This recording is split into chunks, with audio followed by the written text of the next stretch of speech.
As we know, COVID-19 has stopped the regular school year for 2020, but that should not limit the conversation on what to do when the school year returns, hopefully in 2021.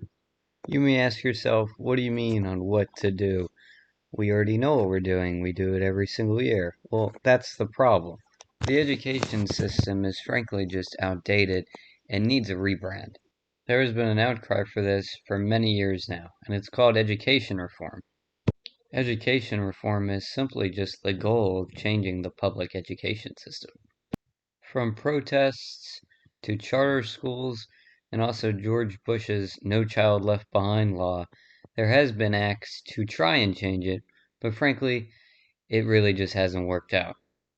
In this short video, I will share what I feel like needs to be done to improve the education system, and I also have interviewed a teacher to express her thoughts on what needs to be done as well.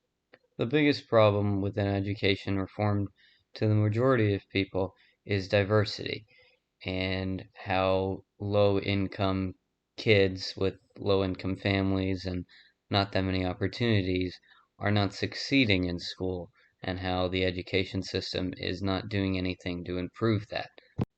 Michael Sealing hits on this in his article how 20 years of education reform has only created greater inequality. Sealing touched on a lot of things in this article, from diversity in schools to just low-income families and how that affects the child.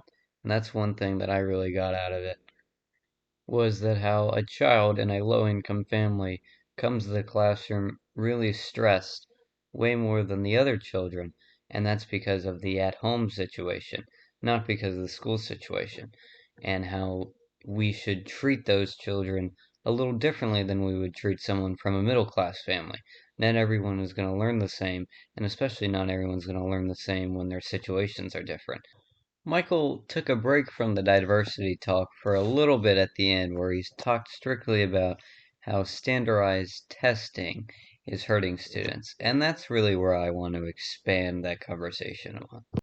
The education system and how we teach students has frankly just been the same for pretty much ever.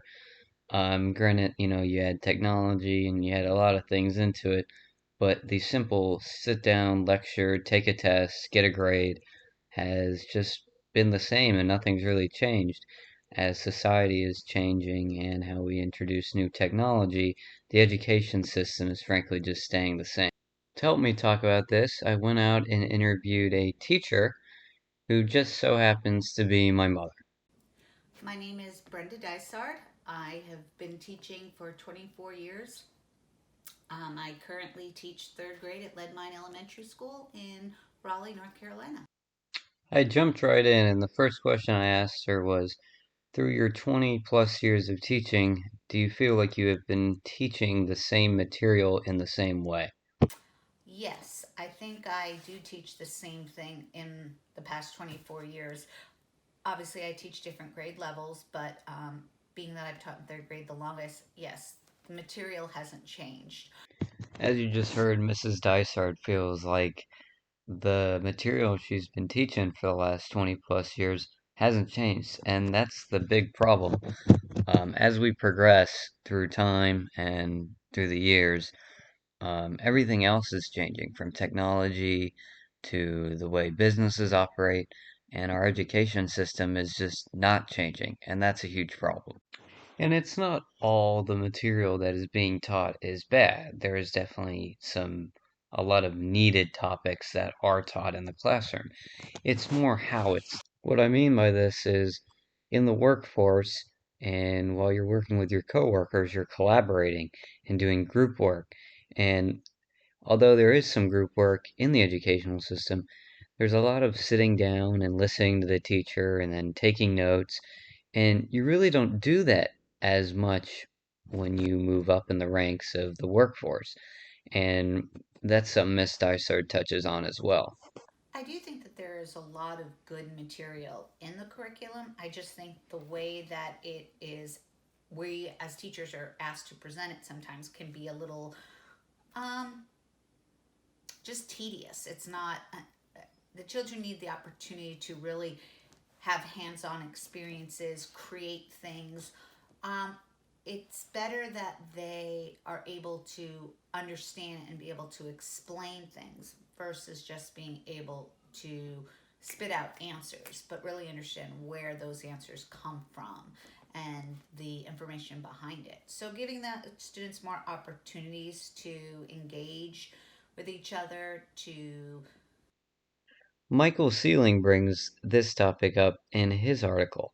He talks about how tedious standardized testing is, and how it's more just of a way to judge how smart a kid is, in quotations, and not really help them learn. It's more for the school to judge how their students are doing. But frankly, that's not a good representation of how their students are learning and how are they.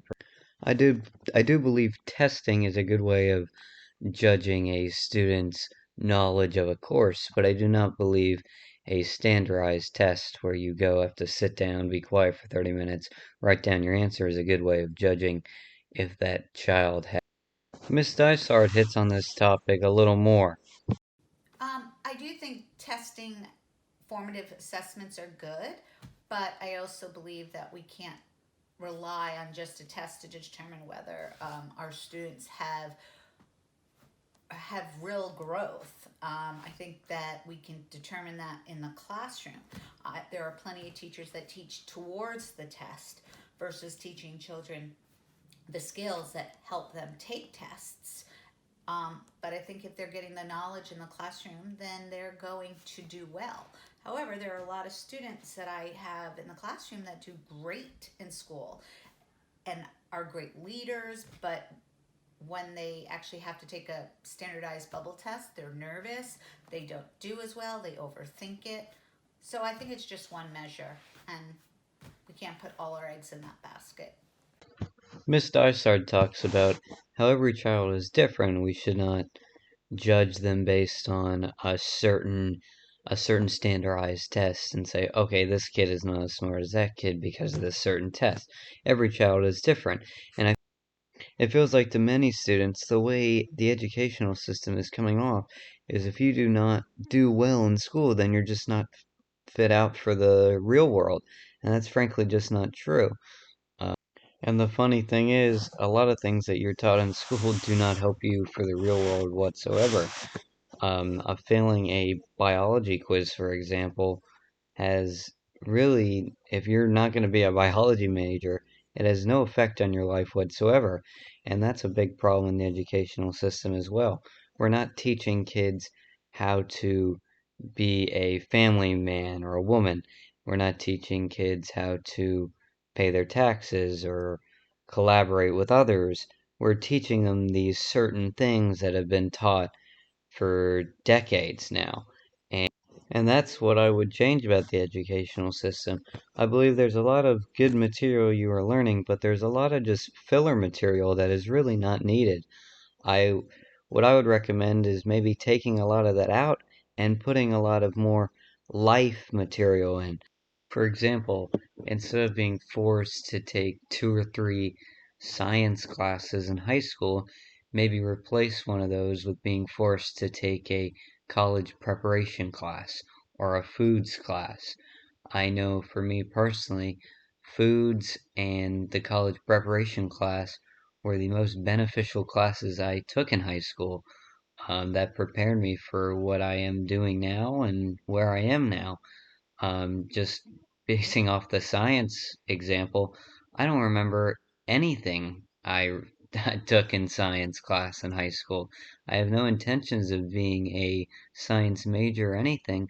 I just feel like you shouldn't be forced to take those classes when you know that's not what you want to do. Overall, I don't want students to feel like they need to check these 4 to 5 boxes to be able to be successful in life. 3 to 4 of those boxes will not be something they will retain when they get older and are in the workforce, or when they are collaborating with others, or starting a family. From a student's opinion to a teacher's perspective, let's see what Miss Dysart has to say about what she feels like needs to be done. Um, I do feel that there's a little more meat in the curriculum, but I do think that we are teaching the same stuff that's been taught for years. And I think that we have to be able to teach kids things that are going to help them compete with other countries, to be able to teach them things that they're. If I could change anything in as a classroom teacher, it would be to probably use more project-based learning opportunities for kids instead of feeling like I'm allotting 4 weeks for this, 2 weeks for that, 6 days for this, because all children are going to learn and understand at different times. So a project-based learning opportunity would be a better way for the kids to actually really use those 4 C's, develop great leadership skills, and I think that children could find their niche and what their strengths are when performing a project that really kind of goes on for long periods of time. What do you think about education reform? Do you think something needs to be done? If so, let your voice be heard through social media or elsewhere. Thank you for watching and stay safe. Also, a link to Michael Seeling's article will be in the description.